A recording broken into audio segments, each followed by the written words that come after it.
Bonjour à tous, j'espère que vous allez bien. Bienvenue dans ce 22e épisode de l'Instant Trotteuse. Ça faisait un petit moment que j'en avais pas fait parce que comme je vous l'ai dit, en ce moment je suis très occupé.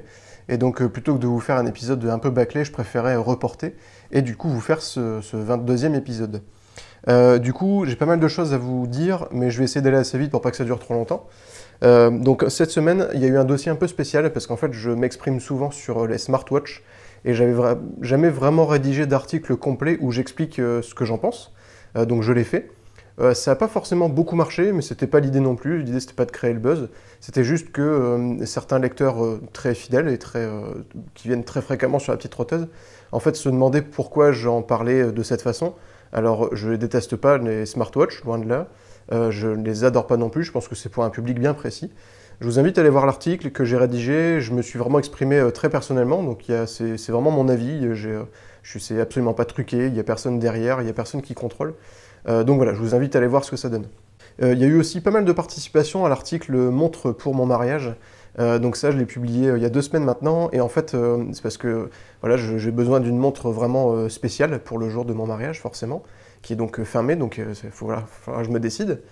Et puis j'en connais beaucoup déjà, mais voilà, il n'y en a pas une qui ressort vraiment du lot. Donc je vous ai demandé votre avis, j'ai eu beaucoup de participation, donc je suis vraiment content.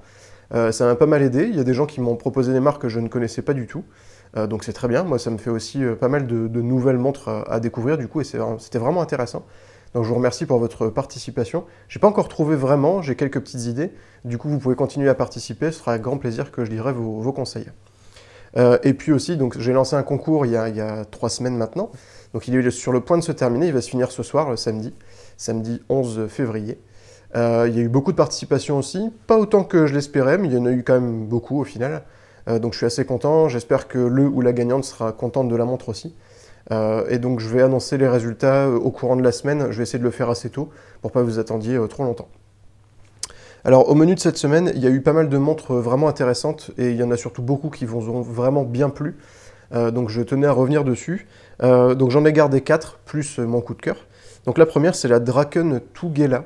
Alors elle est un peu spéciale, c'est une montre qui est sur Kickstarter en ce moment, qui cartonne, donc elle va bientôt être en vente ordinaire. Et en fait c'est une montre de plongée, mais qui se veut assez moderne par rapport aux montres de plongée qu'on connaît, à travers ses couleurs, sa forme, les matériaux qui sont utilisés aussi, qui sont très modernes, hein, tout simplement. Voilà, moi elle me plaît pas mal, elle est plutôt tendance justement, c'est ça qui est intéressant. Souvent les montres de plongée ont un petit côté très classique, très ordinaire. Celle-ci, elle a vraiment un petit truc qui fait la différence. Je vous invite à aller voir l'article, comme d'habitude je vous mets les liens dans la description de la vidéo. Il y en a une aussi qui s'appelle la Projects Diagram 17. Donc Projects, c'est une marque dont j'avais déjà parlé à plusieurs reprises, que j'aime beaucoup. En fait c'est un collectif américain, donc un collectif de designers américains qui travaillent donc pour une entreprise qui s'appelle Projects. Et en fait c'est des designers qui sont des particuliers, donc c'est des gens comme vous et moi, qui ont une idée et du coup qui la soumettent donc à cette entreprise.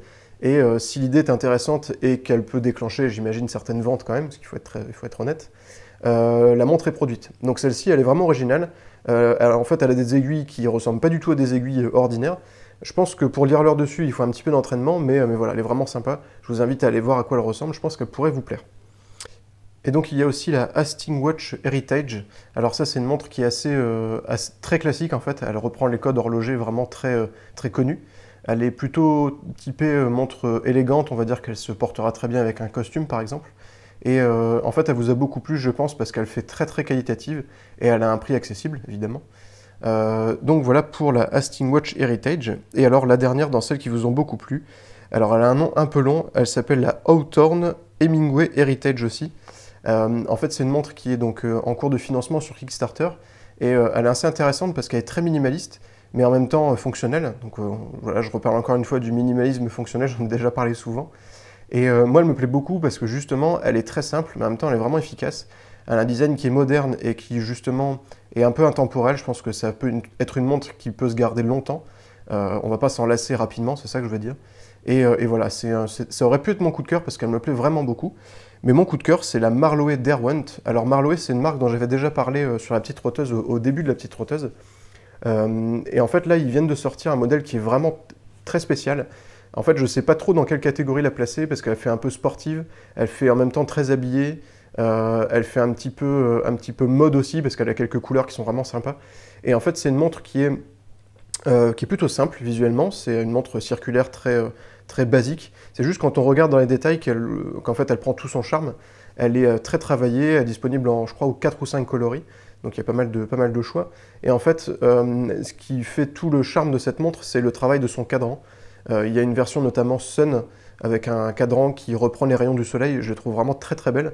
Alors c'est pas du tout, contrairement à ce qu'on pourrait comprendre, c'est pas du tout une montre cheap. Au contraire, elle fait très qualitative. Et c'était aussi pour ça que c'était mon coup de cœur, c'est que justement, elle a un prix accessible, elle a un design vraiment très joli. Et en plus de ça, voilà, ça fait pas montre premier prix du tout. Et c'est pour ça que je l'aime beaucoup. Donc voilà pour les montres qui vous ont plu cette semaine. Alors au niveau du site web, je vous en ai déjà parlé plusieurs fois, je travaille sur le petit tableau, vous savez, que je vous l'ai proposé en début d'article pour chaque montre. Alors en fait c'est plus compliqué que prévu parce que je commence à me poser la question de vraiment le mettre ou pas, parce que ça suggère aussi qu'il faudrait potentiellement que je repasse sur toutes les montres que j'ai déjà présentées pour que ça ait vraiment un intérêt. Et clairement, c'est pas que je veux pas le faire, c'est que ça me prendrait énormément de temps, et pour l'instant je n'ai pas ce temps-là. Donc voilà, je réfléchis à savoir si je le publie uniquement pour les nouvelles montres, ou si je publie plus tard, mais du coup en prenant le temps de mettre un jour les articles un par un. Dites-moi ce que vous en pensez, est-ce que c'est vraiment utile pour vous ou pas? Sachant que ce tableau, il était censé résumer en fait les caractéristiques principales de la montre présentée. Donc voilà, le diamètre du boîtier, sa matière, la matière du bracelet, si c'est une montre analogique ou numérique, bon ça c'est beaucoup d'analogique. Enfin voilà, entre autres, les caractéristiques de base, le prix aussi évidemment. Sachant que tout ça c'est toujours présent dans l'article, j'essaie de préciser, alors toujours peut-être pas, mais j'essaie de le préciser quand même le plus souvent possible, et c'est vraiment rare que je l'oublie. Enfin voilà, dites-moi ce que vous en pensez, si vraiment vous trouvez que c'est utile, je l'ajouterai, mais je vais réfléchir à comment le faire pour que ce soit le plus intelligent possible. Et puis au niveau du site web, alors ça c'est plus au niveau de la page Facebook en fait, mais voilà, j'ai dépassé les 9000 abonnés, alors je suis vraiment très content, c'est énorme. Pour rappel, le site a un tout petit peu plus d'un an, il a 1 an et 1 mois à peu près. Donc 9000 abonnés sur la page Facebook en 1 an, c'est vraiment immense. Du coup, je suis vraiment très satisfait, ça veut dire aussi que ce que je fais vous plaît.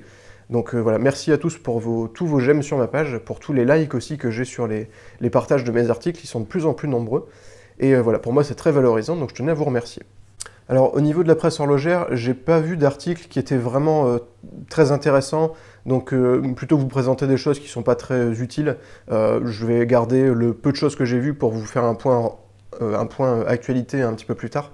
Donc voilà, pour l'actualité horlogère, il n'y en a pas pour cet instant trotteuse-ci. Et la semaine prochaine, je vais vous proposer un nouveau test. Je ne sais pas encore quelle montre je vais tester, donc je préfère pas vous le dire pour l'instant. Mais en fait, dans celle que je vais bientôt devoir tester, enfin que je vais bientôt vous proposer, donc il y a la Clockers K01, que je vous avais déjà montré une fois très rapidement, parce que je voulais faire un petit peu de teasing. Et là, en fait, je viens d'apprendre que je vais avoir par la marque Splitsen, donc il y a une marque française, une montre donc qui est très sympa en fait. C'est une montre assez vintage qui est très simple. Mais voilà, elle est simple, mais il y a des petits détails dessus qui la rendent assez sympa. Donc je vous proposais le test un peu plus tard, le temps que je puisse la tester aussi. Et puis une autre montre, alors là qui est vraiment très spéciale, j'en ai pas encore testé dans ce genre-là, parce que je pense qu'il n'y en a pas beaucoup, qui s'appelle la Atto Verticale, donc c'est une marque italienne. Et en fait, cette montre a la particularité d'avoir disposé son mouvement donc, sur une ligne verticale. On voit à travers la montre, le fond est transparent, l'avant aussi. Et donc on peut voir ce mécanisme qui est justement sur une bande verticale. Alors, elle est très spéciale, je pense qu'elle ne plaira pas à tout le monde, mais voilà, comme elle est originale et qu'en plus elle a un prix très accessible, je voulais vous la proposer, et la marque est d'accord pour m'en prêter une pour un test, donc je suis content de pouvoir vous présenter ça bientôt. Le 22e épisode de l'Instant Trotteuse se termine, j'espère que ça vous a plu. Comme d'habitude, si c'est le cas, n'hésitez pas à le partager, à aimer la vidéo juste en dessous, ça me fait remonter dans les résultats de YouTube et c'est très important. Vous pouvez aussi la partager sur Facebook notamment. Et puis petite annonce aussi, je pense que je vais fermer le compte Twitter en fait de la petite trotteuse parce qu'il est très peu utilisé. Moi, je passe pas de temps dessus parce que je peux pas en fait, ce serait trop. Et puis je pense que c'est pas le meilleur média pour communiquer, en tout cas pour mon sujet. Donc je pense que je vais le fermer plutôt que de laisser un compte un peu vide. Donc voilà, ça je vous tiendrai au courant dans un temps futur. En attendant, je vous souhaite à tous un très bon week-end, une bonne semaine, et puis je vous dis à bientôt sur lapetitetrotteuse.com ou sur Facebook, comme vous voulez. À bientôt, ciao!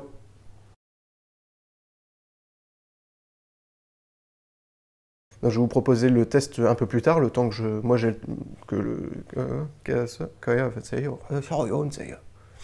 je finis en japonais toujours maintenant.